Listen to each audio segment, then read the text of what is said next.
feel so zen right now. What is up, all you beautiful people? Thank you so much for joining me again. Before we start this video, I want to know how you're feeling right now. Right now, as you're watching this, I want you to comment 3 emojis that you're feeling. What mood are you in right now? And by the end of the video, I want you to comment again how you're feeling. But yeah, let's talk about it.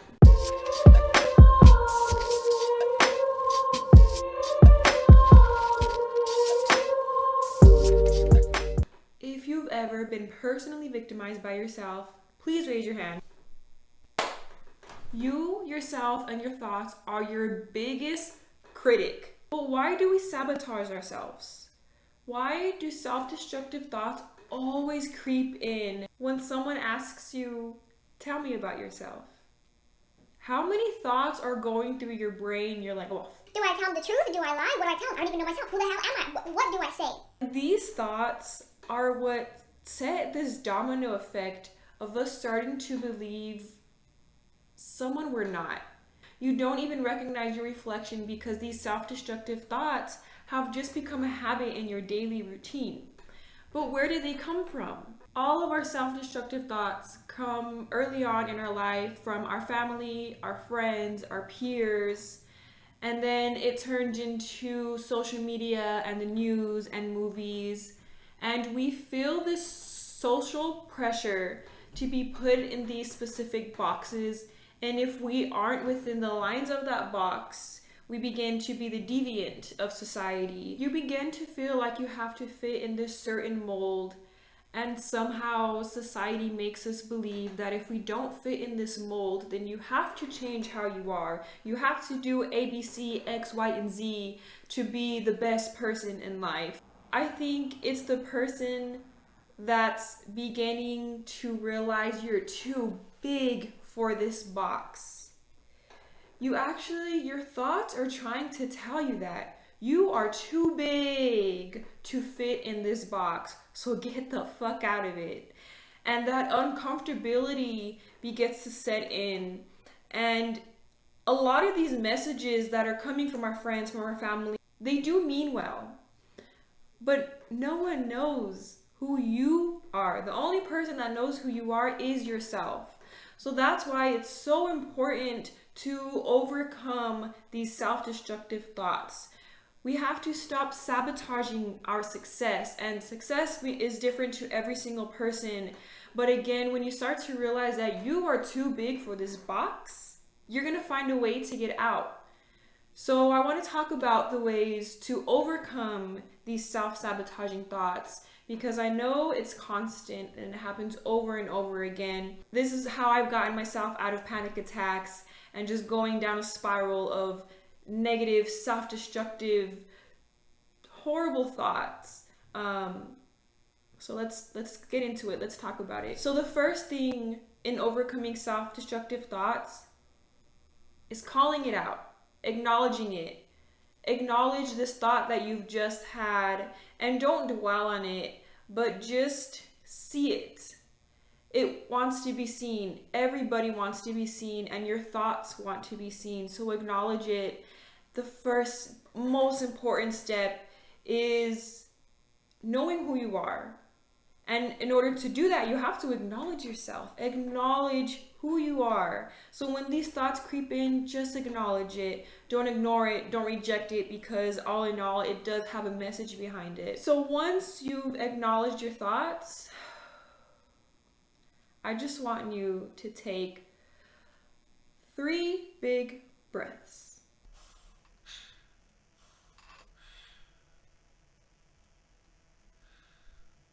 Why does everyone say, breathe, just breathe, breathe, breathe? You're like, I do this every damn day. I literally breathe in my sleep.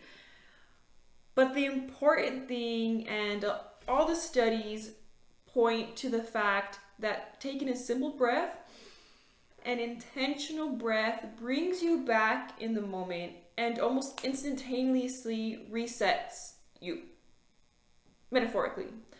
So when you breathe, it brings you back into the moment and it gives you the opportunity to react, but intentionally. It gives you the opportunity to be, okay, This is the situation. What am I going to do about it?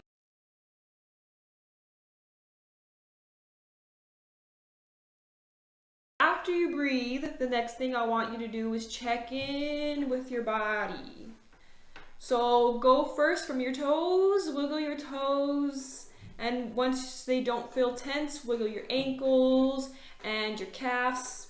If I don't know if you can, wiggle your knees. Just check in from your toes all the way up, because once things are not tense anymore, your body relaxes and it signals to your brain, I can relax. We're constantly in flight or fight mode. So, breathing and checking in with your body are essential to bringing yourself back into the moment and allowing yourself to reassess the situation. And also, changing your physiology is the quickest way to change your mood, because once you get moving, you get grooving. Okay, so after we breathe, you check in with yourself. See, I'm getting excited now. Let's go. I want to go back to this idea that your self-destructive, sabotaging thoughts have a message behind it. So these thoughts are sending a message to your higher self. This is not meant for you. And it feels so uncomfortable because you're used to the way things are. You want things to be the same tomorrow. You want tomorrow to be the same as the next day. And you don't want anything to change. When those thoughts are there day after day after day, it feels heavier and you feel more tense and you start fighting with people more. And it's that message that you need to get out of where you are, because it is weighing you down. And once you let go of that thing that is weighing you down, you feel so much lighter and you get a change of perspective, and it's your chance to redetermine and reevaluate what you really want to do. I know these are all really big steps, but it's the little steps that lead to leaps, that lead to dancing. And that's what's exciting about it. Being able to take control of your thoughts, being able to channel it into something that you really care about, and wanting to just pass on that same message, your truth. It's incredible once you liberate yourself from these thoughts that have been embedded in you since birth. It is so liberating.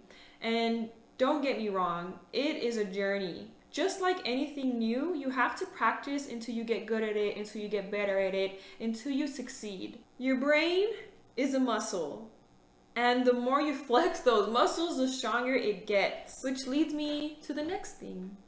Think of 3 things you're grateful for. I know sometimes it feels hard when you've had a horrible day, but the quickest thing and the easiest thing for me to do is just to scan the room and think of something I'm grateful for. So I can see this plant.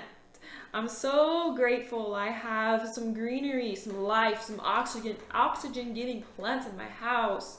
I'm grateful for the artwork on my walls. I'm grateful for my couches, for my table, for my laptop, technology. You just keep going, and there's so much to be grateful for, but the easiest thing is to scan the room and list small things you're grateful for, and it just keeps going. If you're feeling inspired after you're thinking of everything you're grateful for, I encourage you to journal it. Journal your experience. Write down anything you're thinking of. I personally write only when I feel inspired to, just because when I look back at it a year later, it's that past self passing a message to my future self to just keep going, and things are changing and you're evolving.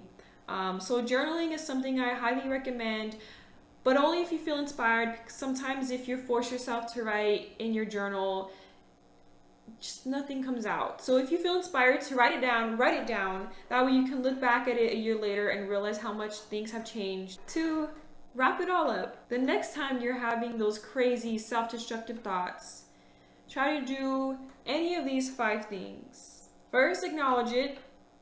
Breathe. Check in with your body.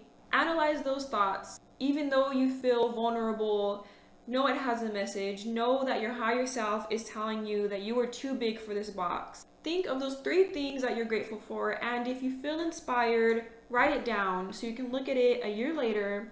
And of course, repeat, repeat, repeat, because that is the best way you're going to learn. I want to know how you guys are feeling after watching this. Comment 3 emojis of your mood right now. I hope it changed. Also, if you did like this video, go ahead and give it a thumbs up. If you haven't, please subscribe. If you do have some ideas, some topics, or something you guys want to talk about, you can go ahead and leave it in the comments below, and you can follow me on my Instagram. Thank you so much if you guys watched this entire video, and as always, keep flourishing.